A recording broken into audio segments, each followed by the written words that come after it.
At the completion of this lesson, you'll be able to describe the different repayment plans and explain what happens when a loan is in default. The borrowers who are most likely to struggle to repay their loans typically have much smaller levels of debt. Borrowers who owe less than $10,000 represent 2/3 of defaults that occur in the first 3 years of repayment.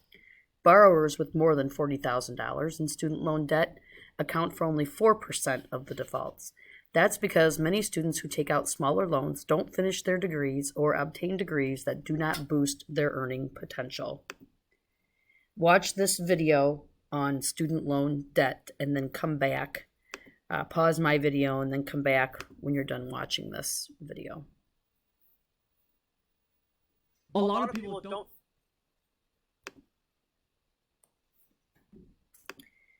Okay, when do I start repaying my federal student loans? Your lender will provide you with a loan repayment schedule. Payments begin after you leave college or drop below half-time enrollment. Direct federal loans have a 6-month grace period. The grace period is the period after you graduate, leave school, or drop below half-time enrollment. Repayment plans. The standard repayment plan is a fixed amount over 10 years. A graduated repayment plan starts with lower payments that increase every 2 years over a 10-year time period. An extended repayment plan has fixed or graduated payments over 25 years. There are also payment plans based on income. Income-based payment plans, revised pay-as-you-earn, income-based, income contingent, and income sensitive. What if you have trouble making payments? If you're having trouble making payments, don't ignore your loans. There are several options that can help keep your loans in good standing, even if your finances are tight. Change your payment due date. Do you get paid after your student loan payment is due each month? If so, contact your loan servicer and ask whether you'd be able to switch the date your student loan payment is due.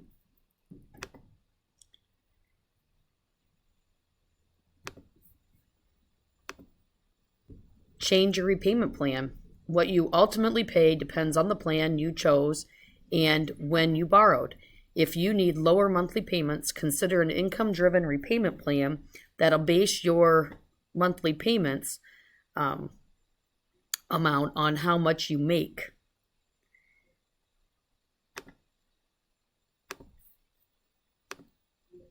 Consolidate your loans. If you have multiple student loans, simplify the repayment process with a debt consolidation loan, allowing you to combine all your federal student loans into one loan for one monthly payment.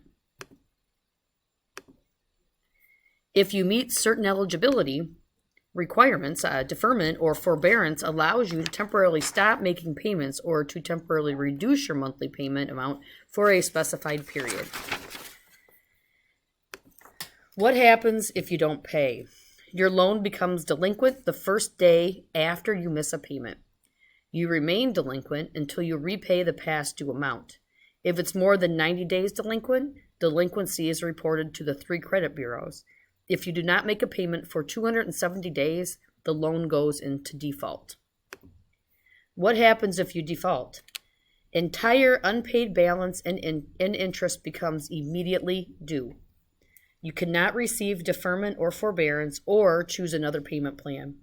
You lose eligibility for federal student aid. You are reported to the credit bureaus, which damages your credit. Tax refunds may be withheld. Wages will be garnished. It can be taken to court and may not be able to purchase or sell any of your assets. How do you avoid default? Understand your loan and loan agreement.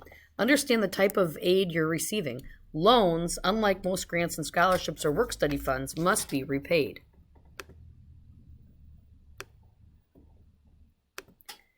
Know the type of loan you're receiving. Understand the costs of getting the loan, the interest rate, and the repayment terms for the loan.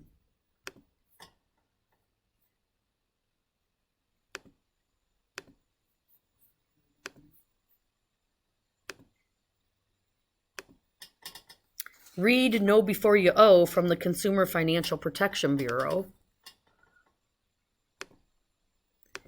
and read your promissory note. It's a legal document. Signing a promissory note means you agree to repay the loan according to the terms of the note. You must repay all the loans you receive, even if you don't complete your education.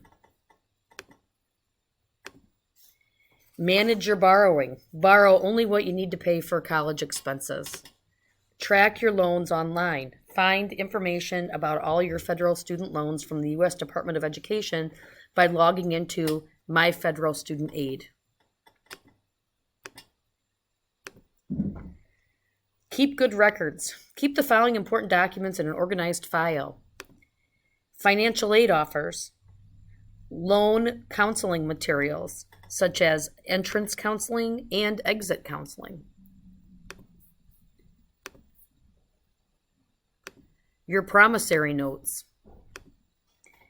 Amounts of all student loans you borrow, account number for each student loan you receive. Notify your loan service. Tell your loan server when you need help making your monthly payments, when you graduate, when you withdraw from school, if you drop below half-time enrollment status at your school.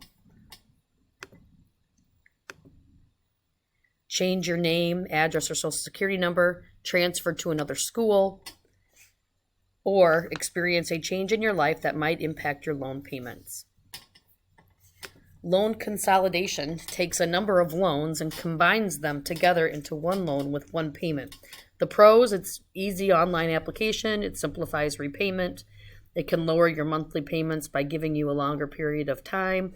But the cons, it will make more payments and pay more in interest, and any outstanding interest becomes part of the principal balance. Here's more about consolidating. Tax breaks. There are a number of tax breaks available for student loans. One, student loan interest deduction, the federal income tax deduction. You can deduct up to $2,500 of interest from eligible student loans. Income must be under a certain limit. You do not need to itemize to get the deduction. The second one, American Opportunity Tax Act, is a tax credit up to $2,500. The income must be under certain limits. A tax credit is even more valuable than a deduction because it is subtracted dollar for dollar from the tax you owe rather than reducing your taxable income. Lifetime learning credit, you can claim a maximum of 20% of up to $10,000 of expenses or $2,000. Note, you can claim American Opportunity Tax Credit or Lifetime Learning Credit, but not both in the same year. Number 4, 529 savings plan. Earnings are exempt from federal income taxes. In Iowa, there's a deductible up to a certain amount. So TC's 2 cents. Know when you need to start making payments. Create a budget. Set a goal for repayment. Select an affordable repayment plan. Make payments on time.